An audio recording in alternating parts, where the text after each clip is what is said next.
This is a Lamborghini Urus, and it's a bit like Jeff Bezos' spaceship, Blue Origin. You see, it's massive, it's extremely powerful, it's slightly controversial, and it's completely unnecessary.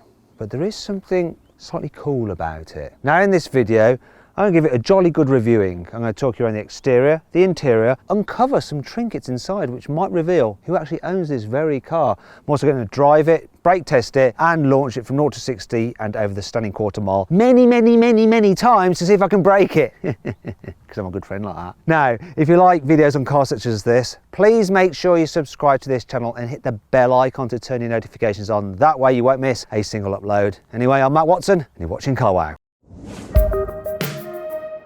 Let's start off this video by talking about the design of the Urus. So for an SUV, it's very sporty looking. I mean, look how raked that rear window is.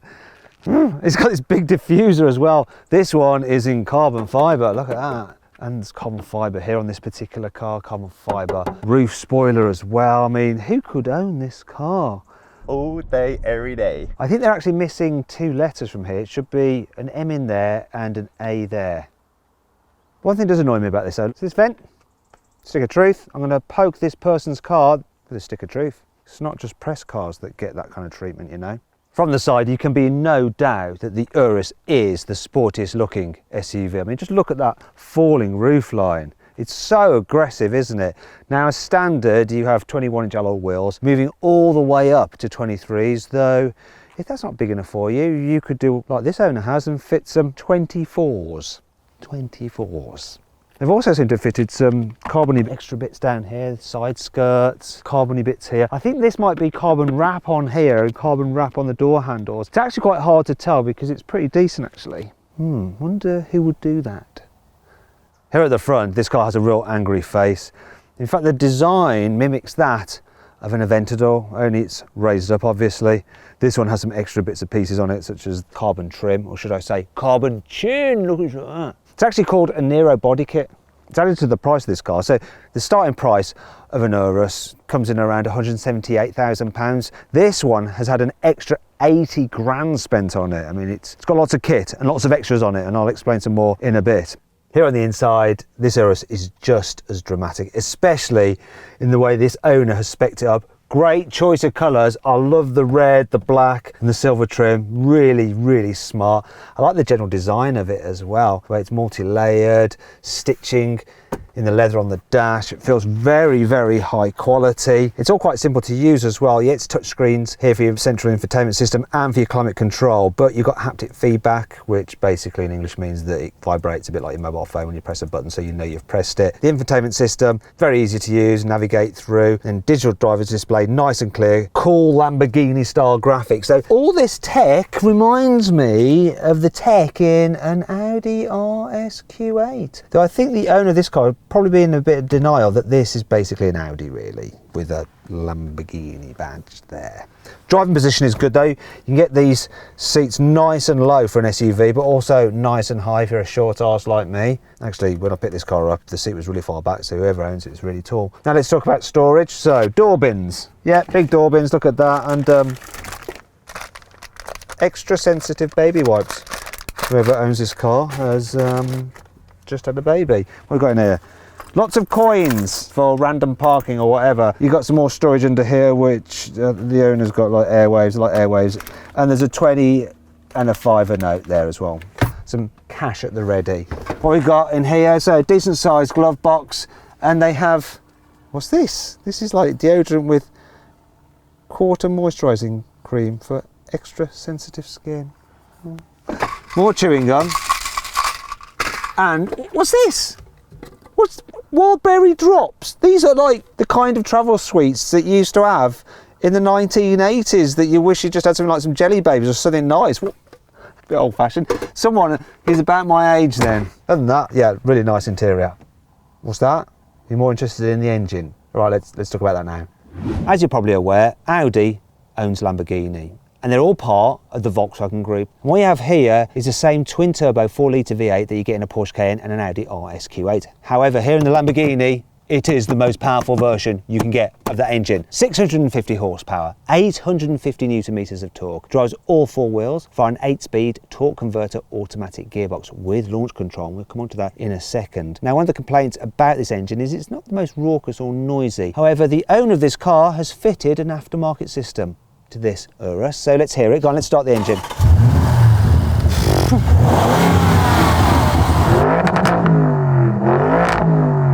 Sure you won't mind. Yeah, that's it. Yeah, nice. That sounds well fruity.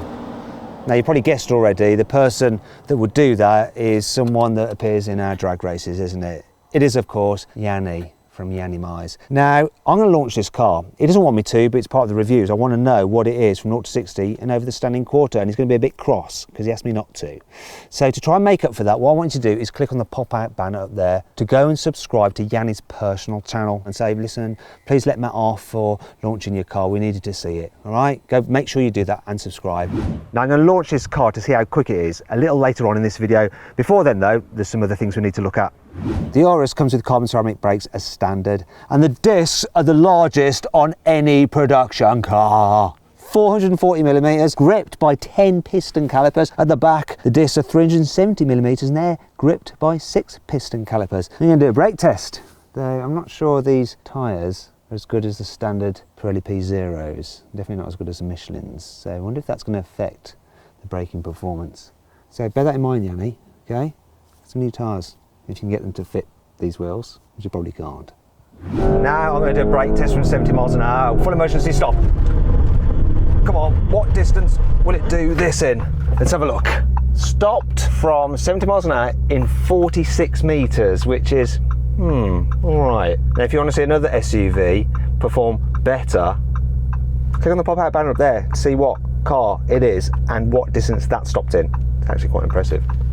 Seeing as the Urus is the very pinnacle of SUVs from the VW group, they've chucked all their chassis technology at it to make it handle not like an SUV at all. So it's got active air suspension, so it can read the road and alter its setting as you're driving along, or you can just pre-select it if you want to. Also, you've got a four-wheel drive system with a torque sensing diff in the middle, and it's rear-wheel drive biased. There's also an active limited slip differential at the back with torque vectoring, so you can send power to the wheel with the most grip to help push you around corners. You've also got rear-wheel steering, so at higher speeds the rear wheels turn in the same direction as the fronts to help you turn into the corner, and at lower speeds they go in the opposite direction, a bit like a forklift truck, to make the car more manoeuvrable. And then there's the active anti-roll bars. So what they'll do is stop the car leaning in the bend so it can prop at the corners of the cars. But when you're going on a bumpy road, they can decouple so the wheels are free to just move up and down to help smooth things out. It's all very clever. Let's see how I just bang myself on it. That's one thing about this car. It's got lots of sharp edges, so if you do get your funny bone, it can quite a bit. Anyway, let's drive it, see what it's like. Let's go and abuse Yanni's car. Sorry, Yanni, I'm going to drive it like I stole it. Oh, first thing, normal Urus, the exhaust is good, it's a waffly sound. This aftermarket one that Yanni's had fitted, definitely if you've got an Urus, it's worth fitting an aftermarket exhaust to get some more pops and bangs and theatre out of it. I tell you what, the steering's really good. It hasn't got much feel, but it's precise and it's quick. And the car's fairly agile. That rear wheel steering does help get the car turning. The thing that's most surprising is, even though I got the car set up with the smooth setting for the air suspension, it's cornering completely flat, which is just nuts for a tall SUV like this. It's got to be to do with the active anti-roll bars, which prop up the corner that starts to lean. Watch out, birds! Get out of the way! Or die. This has got to be the best handling SUV. Let's try the brakes. For carbon ceramics, they're not too grabby, not quite as smooth as steel brakes, but if you're driving this on a twisty road, especially somewhere in the Alps or going downhill, you're going to appreciate the carbon ceramics standing up to all that heavy braking. Now, I'm going to actually put the car into relaxing strada mode, so everything's just chilled.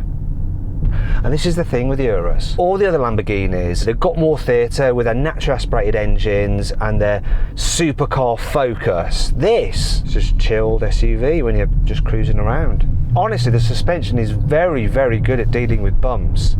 The steering's light, the visibility is generally pretty good, apart from the view out the back window, which is tiny. This is really not very good. But door mirror is huge, and while the seat can be quite low, you can jack it up so you can get a good view out of it. I can see why Yanni loves these things. You know, he's a Lamborghini man. This is his dream come true, because really, like Aventadors and those kind of things around town and London, nightmare. This, perfect. Well, unless you're getting on a really narrow road, and then you've got to be a bit careful, because it is a bit of a wide old beast. The car, not Yanni. Sorry, Yanni. One of the great things about the Urus is that you've got Lamborghini performance, but in a practical SUV body. So here in the back, look, if I sit up straight, headroom's just about okay for me. People over 6 foot might find it a little tight. In terms of knee room, can't complain. Look how much knee room there is. Now this seat is in my usual driving position, but let's put it in the position it would be in if Yanni was driving. A big old lad like Yanni. Big as in long legs, that's what I mean, long legs. That's all. Yeah, it's still fine. Now this is the 5-seater, so you can carry 3 people in the back at once, but there's this hump in the floor there, which gets in the way a bit, and then you notice, look, the headroom, limited like that. There we go. Seats are nice and comfy though, if you're in one of the outer seats, pretty good. And look, there's some various bits of practicality, so you've got your armrests there, and that's covered, so you've got your cup holders there. And if you need to carry longer items, fold this down, you've got through loading. And then there's some other bits of practicality like this. Look, nice, expensive feeling pockets on the backs of the seats, large door bins as well. You have full zone climate control, all digital of course. Speaking of digital, check this out. This car has the rear entertainment package, £4,500 option. I hope Yanni's boys appreciate this. You know, they get to enjoy this. None of that in my car. Anyway, let's check out the boot. So, you get an electric tailgate, obviously. Should do at this price really, shouldn't you? There's a bit of a load lip, not that much, but you've got this nice shiny scuff plate so you don't damage your paintwork. Oh look, we've got some bits and pieces in here. I think this cushion is Yanni's. Now in terms of the capacity, 616 litres. It's actually pretty decent. However, the boot on an Aston Martin DBX is slightly bigger still. And if you click on the pop-out banner up there, you can watch my full in-depth video review of that car. And that brings me to 5 annoying things about the Lamborghini Urus.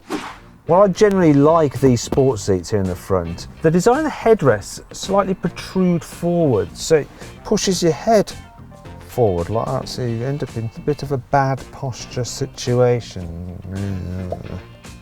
Well, I like the look of this Nero design body kit and the extended sills. There is a bit of a problem with them, look. When you go to get in, they stick out quite a way, and I've already jabbed my shin on there, it's very painful. And I do wonder that when you're getting out, you might accidentally like tread on it and snap it. Well, I quite like the fact you've got this like safety cover for the starter button. I'm not convinced by these switches here, and especially not by this stupid reverse lever. So this is just for reverse, this whole thing for reverse. To put it into drive, you just pull up on a paddle. I actually hate this. Yeah. As standard, you can't actually fold the rear seats down from here in the back, which you might want to do. So you have to walk around and use the lever just here at the bases, which is also used for reclining these back seats. And when you do fold the seats down, there's this little gap here where you can lose certain things in. In fact, what's this? What's he lost in here? Pound shop? No way!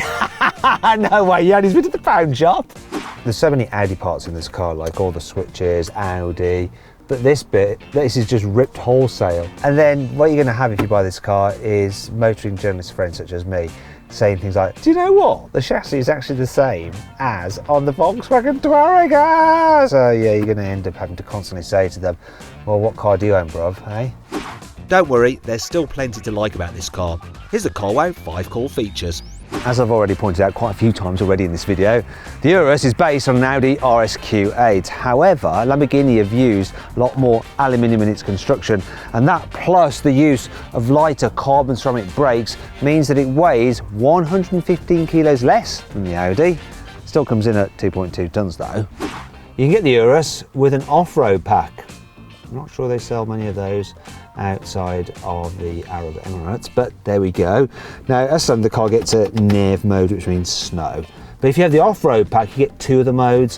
One is Italian for off-road, and the other one is Italian for sand. Whatever those words are, I don't really know. What they also give you is increased ride height. So when you have it in the off-road mode and you've got the off-road pack, You can actually increase the car's ride height by 40 millimeters over standard. Also, the off-road pack includes some underbody protection should you hit a rock or something like that. Check this out, guys. Look, frameless windows. How very sporting and Lamborghini-like is that? This is less Lamborghini-like though. Look, soft closed doors, luxury. If you think the boot height is a little bit too high for you to lift heavy items in, don't worry. There is something called a kneeling mode, which basically allows you to lower the car in its air suspension at a press of a button. Down it goes. It's still going down. Kneel before me, car, kneel. While you're down there, love.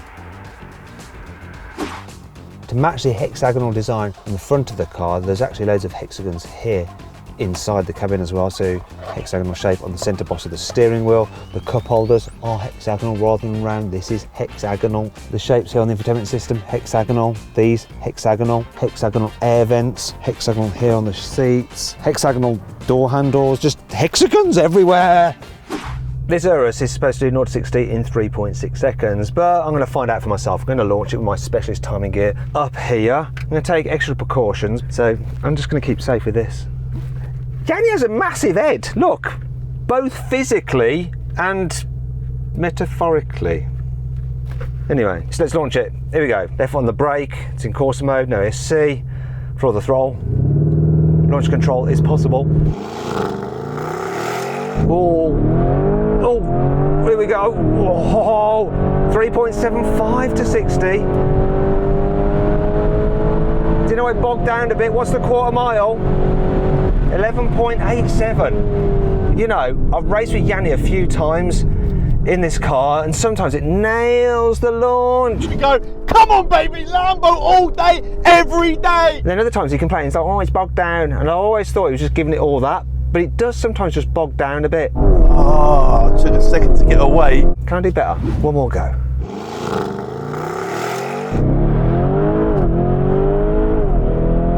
Yeah, that's better. 3.57. Oh, yes.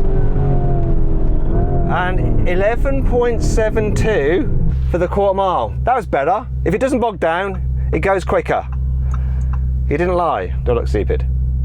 Yeah, I definitely look stupid, don't I?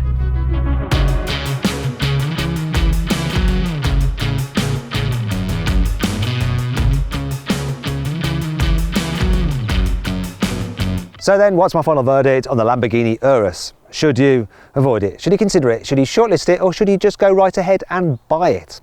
Well, I reckon you should shortlist it. I mean, it's an immense high-performance SUV that really does feel like a Lamborghini. Now, I'll probably save some money and just get an Audi RS Q8 instead. Now, saying that's going to annoy Yanni. In fact, do you know what? He's been really kind, lent me his car, and I've gone and criticised it slightly and been a bit rude at times about him. Sorry, Yanni, please forgive me.